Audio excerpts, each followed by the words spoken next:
Oke, kembali lagi ke pertanyaannya. Di sini saya sudah catatkan bukan beberapa sih, sebenarnya banyak teman-temannya, banyak sekali pertanyaan-pertanyaan di kolom komentar, dan di sini sudah saya catat, dan itu belum saya catat semuanya teman-temannya, karena banyak sekali di setiap video. Ini saya hanya sortir saja beberapa pertanyaan saja yang sering sekali ditanyakan. Sebenarnya video-videonya sebenarnya sudah ada, cuman kalian mungkin bingung carinya ataupun terlalu banyak videonya gitu teman-teman ya.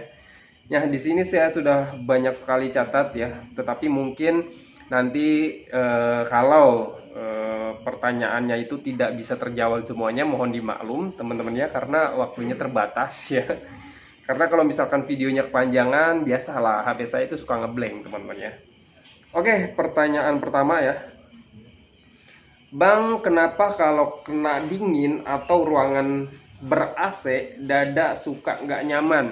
Nah gitu teman-teman ya. Untuk orang yang terkena gangguan asam lambung, get anxiety, pengalaman pribadi saya, itu ketika kita belum sembuh, kalau misalkan kita belum sembuh, teman-teman, itu ketika ada suhu dingin ya, semacam kayak gini ya, sekarang kan musim hujan, musim dingin gitu teman-teman, itu biasanya orang yang terkena gangguan asam lambung, get anxiety, psikosomatik, itu ketika sudah nyaman, itu kalau misalkan suhu dingin kayak gini, itu kambuh teman-teman ya, itu pasti banyak muncul sensasi ya, termasuk salah satunya di bagian dada nggak nyaman. Kenapa bisa seperti itu? Karena pengalaman saya, menurut saya ya, itu asam lambung kalau misalkan belum sembuh total ya, kena suhu dingin, itu pasti sensitif teman-teman ya. Untuk orang yang terkena gangguan asam lambung, get anxiety, psikosomatik, itu kalau misalkan musim dingin itu biasanya kambuh. Dan karena kenapa? Sebenarnya bukan asam lambungnya sih yang sensitif teman-teman ya, tetapi pikiran dan perasaannya yang sensitif. Kenapa saya katakan seperti itu? Karena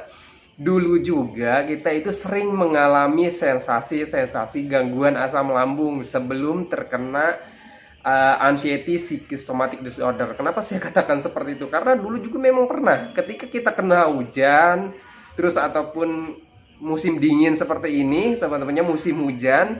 Nah, itu pasti ada sensasi di tubuh kita, entah itu demam, entah itu menggigil ya, entah itu mual gitu, teman-teman ya, entah itu masuk angin. Nah, itu semuanya kan dari sensasi dari asam lambung sebenarnya. Ketika musim hujan, itu orang yang nggak perlu orang yang terkena gangguan asam lambung dan anxiety, orang normal ketika musim hujan pasti sering masuk angin, sering ada sensasi teman-temannya, entah pegal-pegal, entah apa aja ya teman-temannya, entah di bagian dada gitu teman-teman. Cuman bedanya untuk orang yang terkena gangguan asam lambung get anxiety ini, karena pikiran dan perasaannya sensitif, ketika ada sensasi mereka itu tidak mau menerima perubahan ke hal-hal yang negatif, termasuk sensasi asam lambung ketika musim dingin gitu teman-teman. Sebenarnya untuk gangguan asam lambung itu rumahan teman-teman ya.